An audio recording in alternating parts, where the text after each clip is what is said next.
Hello everybody, welcome to my channel. This is the channel that I decided to put up for coaches and counselors in South Africa.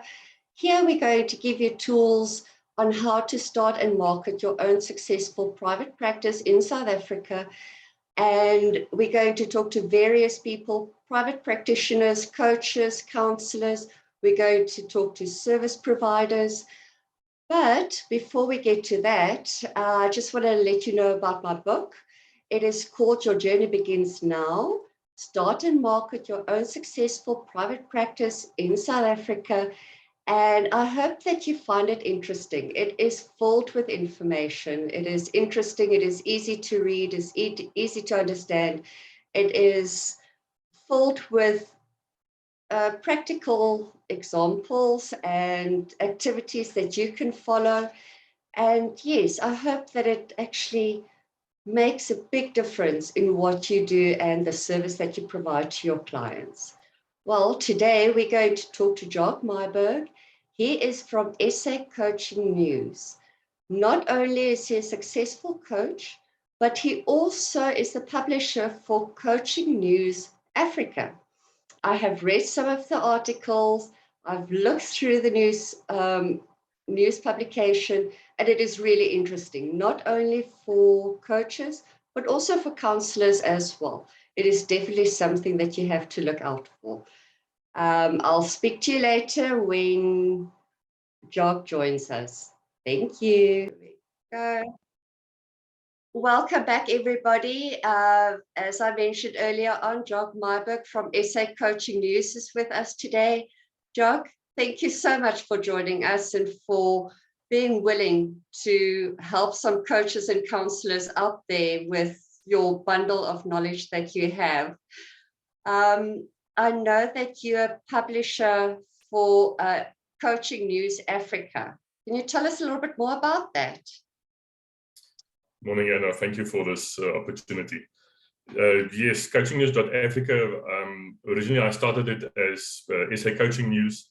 I came up with the idea when was it? End of 2018, November 2018. I mentioned it on the spur of the moment to a coaching colleague of mine, and in January we published our first issue. So after that, for a few years. And it came out almost from nowhere, the idea. I originally thought about having an academic journal for the coaching industry, but that's quite a lot of dynamics that goes into that one. And then all of a sudden, the idea of a magazine came out. So early last year, I converted the subscription-based format of SA Coaching News into CoachingNews.Africa. And it's now open access, so it's free to the market. You can just go to the website and download it. It now appears every quarter, so once a quarter, yeah. And yeah, I have all kinds of different topics related to coaching. So whatever touches on coaching, even if it's things like leadership. If it remotely touches on coaching, because as coaches we work with leaders and we coach for leaders, then the topics, I include those topics. And I've had the fortunate opportunity to be in contact with so many different authors on so many different topics, coaching models and frameworks and supervision and ethics. I've had people like Dr. Sunnysout Rostron and Michael Taylor write for me. Dr. Dorian Aiken and Paul Diepenbroek, Dr. Nikita Blanche, all from all kinds of areas in the academic world, but from practitioners as well. So those articles have been coming out on a fairly regular basis, and I also then include a research component or a research section in every issue. So based on academic research in coaching, or what we talk about is the evidence-based practice. My most recent issue had an article on uncertainty by Jacob Orange from Namibia. He studied his master's in coaching here at USB. Wow, that is wonderful. It sounds like a a very good resource to have. It is, because, and I think the reason for that is the wide range or wide diversity of topics. Because I mean, coaching is a very wide industry. People come into the industry from all kinds of different other industries, and we then bring in those industries and our knowledge from there into coaching. So having a platform like this and being able to read on such a wide range of topics can be quite helpful for a practitioner. Yes, yes. Now, can certain practitioners also reach out to you to publish some of their articles if they're interested, or would you be interested? By all means. No, by all means. Most of I would say most of my topics I get from my current network through LinkedIn mostly, and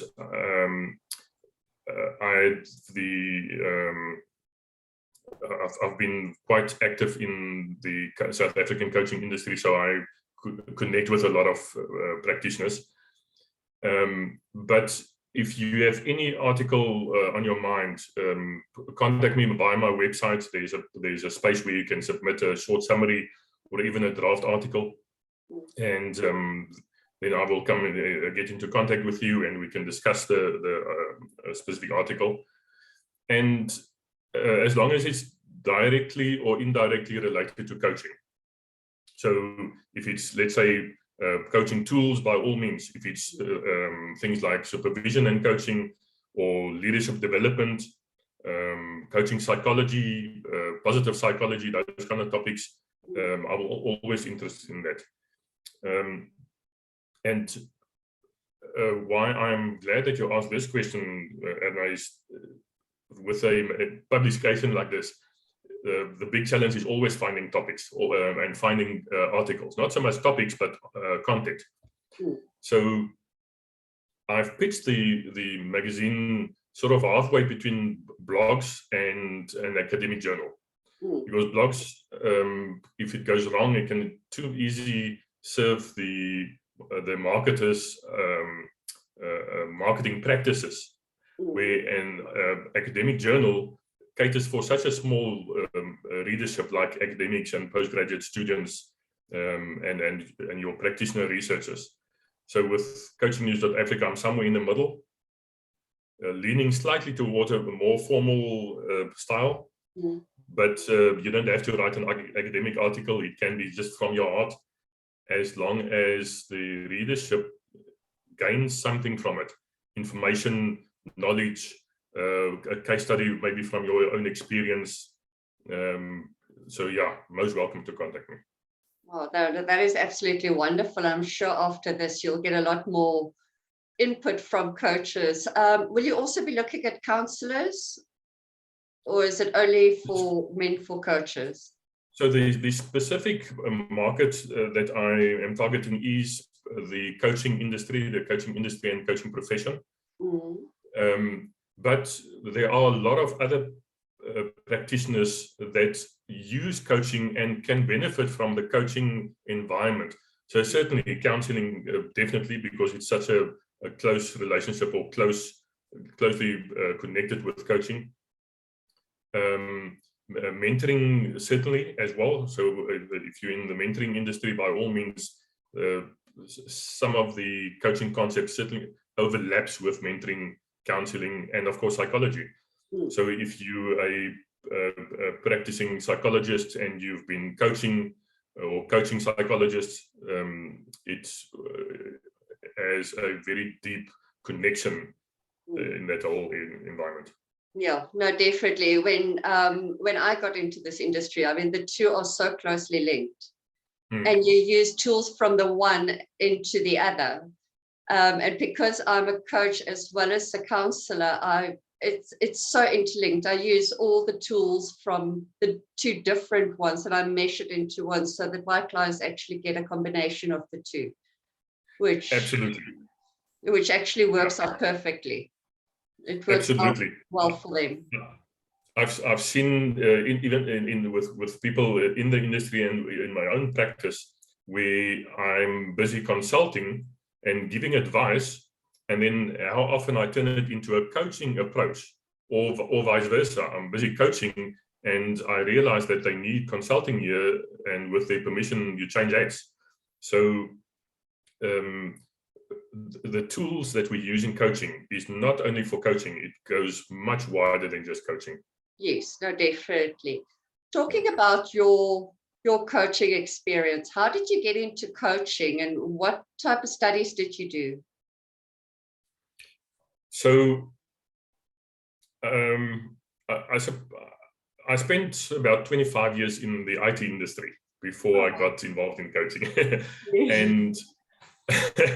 and I have the advantage from that industry then to have experience in such a wide range. I always moved sideways in the corporate ladders instead of going up. I was never interested in doing that. And the benefit of that was that I got exposed to all kinds of areas in the corporate environment. So ISO 9001, quality, management consulting, business intelligence, and eventually organizational change management. And I think that was probably the first place where I touched on coaching. So a few years into the corporate life, I did an MBA where I then focused on strategic marketing management and organizational change. And in there, the big trigger for me towards the coaching direction was getting involved and getting to know what Myers-Briggs, the MBTI profiling is about. And then I started reading up on union psychology, and that took me into transitions and life stages, and into midlife, and then into midlife coaching, and that is where I made my connection with coaching. So then after a few years, I think it was in 2014, I completed my master's degree in coaching at USB. And that is when I really first started practicing. I did a bit of coaching before that, but not much. And in 2015, I left the corporate environment, luckily for me, through a voluntary retrenchment package, started my own practice, and a few years later, and I have a very much of a portfolio career that I'm busy with. Now, when you started your own private practice, which hurdles did you have to overcome? What was the biggest ones that you stumped your toe against? So in I remember in that first year, I've got my setup ready, I've got my laptop ready, my coaching studio ready, and now where do I get clients? And I think that's the biggest hurdle for any one in the coaching industry, or for many in the coaching industry. And I think I was lucky in a sense, because I got involved in several large corporate coaching programs, and so there was no end or lack of coaching hours. So that was probably and still continues to be the biggest hurdle, because you finish a coaching contract, be it with a corporate or with an individual, and then you have to find your next client. So, and that will continue forever and after. I sort of got used to that idea. And what helped me in my practice is one thing is to build my network, because I suppose 90-95% of my coaching work and the others as well comes from word of mouth and through my network. So at some stage I joined Comensa, and I eventually became chair of the research committee at Comensa. Now I'm vice chair of the research committee, and that had a tremendous impact in building my network and making contacts with people that eventually leads to work. And then I think that one of the other things that I did was to diversify my practice, not only coaching but management consulting, training, publishing with CoachingNews.Africa, research, and on the side a bit with photography. Oh, wow, beautiful. Yeah. Yeah, so you actually expanded your business, but one thing is really keep on marketing your practice and never give up and never stop. And I think what you mentioned is word of mouth. That is the biggest compliment that any counselor or any coach can actually receive, is when you get somebody refer somebody else to you. Then you know, okay, no, I've done something right. Absolutely. It's such a nice feeling, that vote of, it's a vote of confidence. So the people getting to know you through your network, they perhaps get a coaching contract, and then they'll pull you in because they understand you as a person, as a professional. They appreciate things like your credibility or your ethics or your style of working. And they can only do that when they get to know you. Yes. So building your network is not just adding people on your LinkedIn profile, it's getting to know people. Yes. And interacting with people. Yes, yes. And I also believe very strongly is you have to live the way that you actually teach your clients. You can't live a different life. You have to live that fully from the inside and actually pour your knowledge and experience over into your clients, so that they can, once again, you lead by example. I am a very strong believer in that, and I suppose my main value is integrity, and that is what it is. We might not always be perfect examples of it, but the intent is always there to, if this is me inside, it's the way I want to be for other people. Yes. And I've seen how people can pick up discrepancies in that supposed integrity, and then they stop believing in you. Yes. Yes. No, very, very true. Is there another gem of knowledge that you can share with other coaches of what you've learned? I think you've already shared a lot of your gems already, but do you have another one that you would like to share with other coaches and counselors out there that you experienced within your private practice? And the big thing for me was, and that is, so it touches on the research side, where I'm quite passionate about research in coaching. It's about evidence-based practice. So the whole idea of evidence-based practice is to reflect on my coaching and my practice and who I am as a human being. Reflect on how that goes into my coaching, reflect on my whole practice, my coaching models that I use, my coaching approach, how I interact with my clients, and then see what I can do to improve. Combine that with reading, and that is reading academic articles, reading whatever, and I'm saying that not only because I'm publishing CoachingNews.Africa, but it's reading widely on your topic, your focus area, and everything around it that touches it. Yeah. And then incorporating learning from that. So again, reflecting on what you're reading, bringing that into your practice, try it out, experiment safely with it, keep something, if it works, discard or put on hold something that does not work right now, because it might work for another client somewhere else. And so that is very important.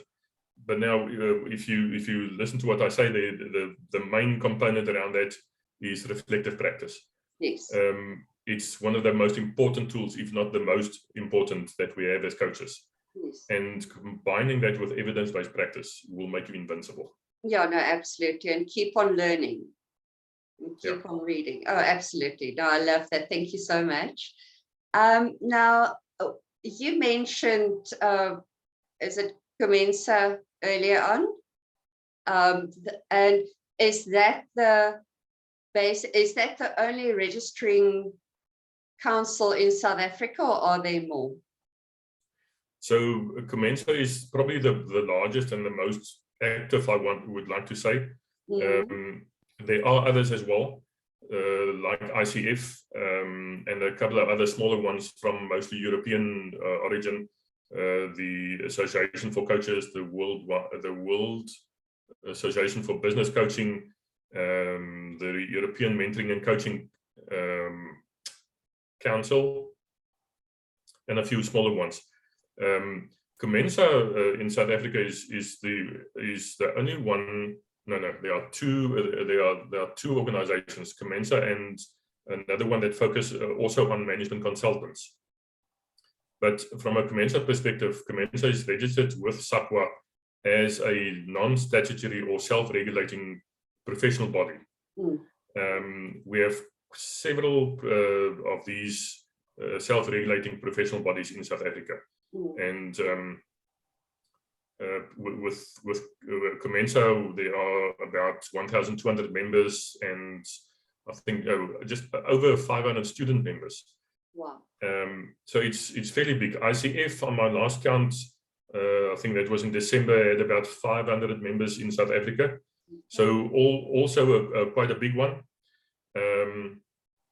And I think 70% of their members are credentialed because they have their tiers of membership as a normal member and then credentialed members.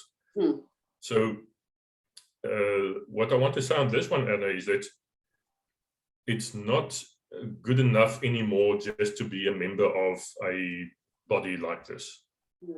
The requirement or the need for formal credentialing is growing exponentially. So what I can say to practitioners, the moment you have enough criteria, like in the coaching world, it's your coaching hours and your coach training hours. The moment you have enough of that in your log, go for credentialing. Don't just be a member anymore, because this credentialing then says you've been checked, you've been approved by peers in the community that are were given the powers, if I can put it that way, to do the credentialing. And because SAQA recognizes Comensa as a professional body, Comensa had to jump through a whole list of hoops to be able to do this. Okay. So by all means, don't just be a member. Take your coaching practice forward and professionalize it. Yeah. So as soon as you finish studying, don't believe that that's the end. You must keep on. It's only the beginning. It's only the beginning, and from there on, you must work for your credentials and get that done through Comensa's. And how long does that initial period take from being a member to being credentialed, or is that up to you as a member? It's really up to you and your practice. If you start out, if you finish your coach training, and you just need to build up your hours in your coaching log. So with Comensa, I think the first level is you need 250 hours in your log, and and then the training hours for each level will then obviously increase. So as soon as you build up your hours and your coach training hours, you apply for the credentialing process. There's a fee that you have to pay. Comensa uses 2 evaluators for this credentialing, where you do a live coaching session with one of the evaluators, and your credential, your qualifications are checked, your coaching log is checked, and I almost want to say it's as easy as that. The most important thing for you as practitioner is keep on practicing to build up your hours. Yes, yeah, no, definitely. I know that there's a lot of courses out there for coaching courses, and not all of them are recognized. And it's nice to have an organization like Comensa where they actually regulate the coaching field. I think it's high time that actually came in, and now okay, when you go to a coach, it is preferable that they are registered with Comensa. Absolutely, it lifts the standard in the coaching industry. And that's something that both ICF and Comensa is doing, because there's a credentialing process with each one of them. Yes. A very similar process. On the ICF, the preferred approach is that you do training that is registered or recognized by ICF. On the Comensa side, Comensa will look at any training that you have, any coaching related training that you have. It doesn't have to be through recognized Comensa recognized courses. The more important for coach practitioners and new practitioners wanting to go into coaching is to really investigate the coach training that you want to do, make sure that it is good enough. And if you are uncertain about it, contact people at Comensa, and they will help you to understand the training and make sense of it if you're new to the environment. Okay, beautiful. Thank you so much. Now to quickly jump over to what you do, you mentioned research earlier on, and I had a look, and you offer two packages, your standard package and your premium package. Would you mind just telling us the difference? Because when I looked through it, it looks like it's for counselors or students and coaches, but there's also the standard package is very corporate aligned. Not so much. So the more basic approach, if you are busy studying coaching and there's a research component, like for instance the master's degrees or the postgraduate, there's one postgraduate diploma at SACAP, and then we have 3 master's degrees in coaching in South Africa, USB, WITS, and UJ. So if you're busy studying there's a research component. And as a student, then my research solutions, you can come to me. I will assist where I can, and of course where it's ethical.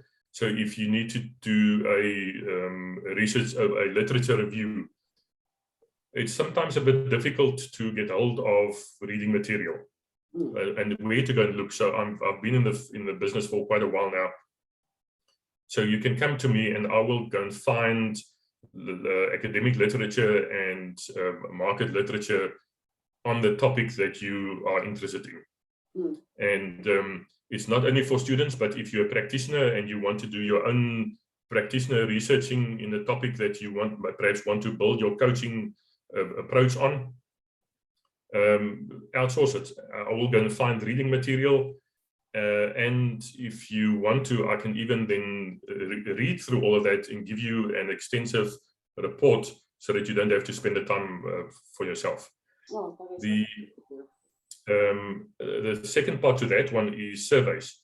So yes, that's where companies can come in, where they want to do surveys, not only coaching related surveys, but staff surveys, for instance. If you're a practitioner or a student and you want to do surveys, I've got a license to SurveyMonkey, so I build those surveys, I manage the surveys, I can do some basic data analysis for you. So yeah, that is one that keeps me quite busy sometimes. The more advanced package there is informal research supervision for these master students. So yes, they are allocated a academic supervisor through the institution. But I found over and over again that some students need a bit more support through informal supervision. So then they land up with me, and I then help them think about how to think academically, how to write academically, how to set up a survey, how to think about interview questions, which research methodology to choose, and so on. Okay. Oh wow, That is quite a mouthful, but I'm glad that there is somebody that actually does this for you, because Google can only take you that far. Yes. And I'm sure that Google can give you the information, but to interpret it and to know where to go and look in Google, that's a different kettle of fish. Yeah, no, definitely. Now, one of the things that I wanted to ask you, do you do seminars and get coaches together, or anything like that? No, I don't. Just before COVID started, I had all kinds of plans to do online webinars and so on. And then when lockdown started, there was a glut of free webinars available to people. So it wasn't worthwhile going into that from a commercial perspective. Okay. I am busy putting together content for 2 workshops, or even a series of small workshops. The one is specifically for coaches, how to think strategically about your coaching practice. So the coach training it teaches us how to coach, but not how to build a practice. I remember the first time when I had to write an invoice. I had no idea how to write an invoice because I was never taught how to write an invoice. Yes. Just to use a simplistic example like that. So I had to figure it out.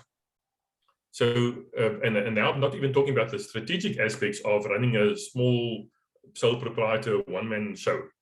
So I'm busy working on content on that one. And then I'll also expand it to any other practitioner. So be it counselors, psychologists, or any other small business that you might have, how to think strategically about my practice. Yes. Well, that is absolutely wonderful. Please let us know as soon as you have that done. How can people get in touch with you? Do you have social media platforms or? So I don't use social media that much, Erna. I've got a Facebook page and a LinkedIn page for SA Coaching News. So I'll use that just to let people know that there's a new issue. I'm not very active on it otherwise. My website, sacoachingnews.co.za, or CoachingNews.Africa will also get you there. That is where you can download the magazine. My personal profile is on LinkedIn, and that is where I build my network. But other than that, I don't even have a personal website for my coaching practice. I'm still making up my mind on it. Should I have or should I not? But at the moment, I'm getting so much business from my network and word of mouth that it seems unnecessary to have it. Yeah, no, absolutely. And especially with your busy schedule, do you have then time to baby that new website or new page thing and give it the attention that it wants? That's the thing. There's no time for continuous posting and developing and designing the posts, and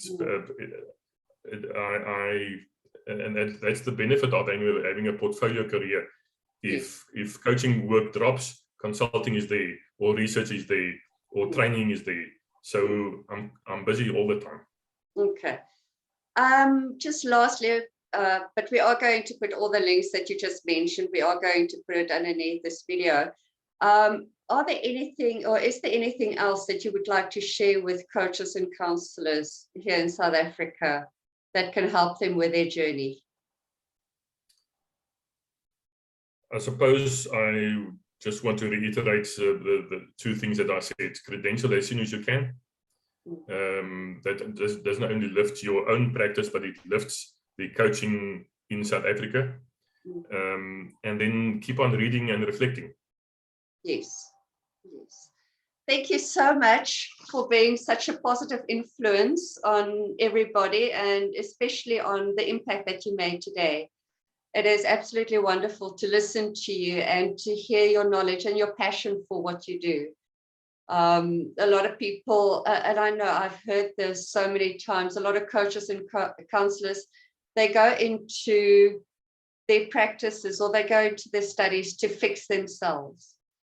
And then eventually they learn that passion of, okay, now I've helped myself, now I can help other people. And, you know, it's just to keep that fire burning and to realize, okay, that's what we are here for, is to help people. It is not a selfish profession where you just help yourself. Absolutely. Coaching is making a difference in other people's lives. That is what it's about. And yes, it's a way of income for many people, but the real focus, the real important impact is making a difference in other people's lives. So yeah, Anna, thank you from my side as well for this opportunity. I really appreciate it. Oh no, it was absolutely lovely talking to you.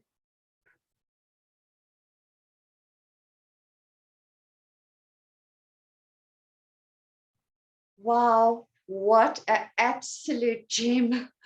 I'm sitting here and I'm thinking to myself, why didn't I know about all these things when I studied coaching and even when I studied counseling?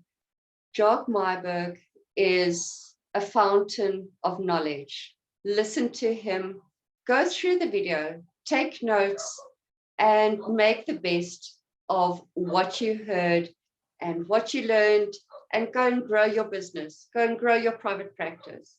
Refer this video even to clients. Who knows, it might just even change their lives. Now, before I go, remember to go get your copy of my book, Your Journey Begins Now. Start and market your own successful private practice while coaching and counseling private practice in South Africa. You can get it on Take-A-Lot, and you can get it on Amazon. I will also put a link on here, but you could also find the link on my website, www.gemtherapy.co.za. It is under our products page, so please go and find it. Chat to you soon, and thank you so much for watching. Remember to subscribe and to like and to share this video with your colleagues. Thank you. Bye.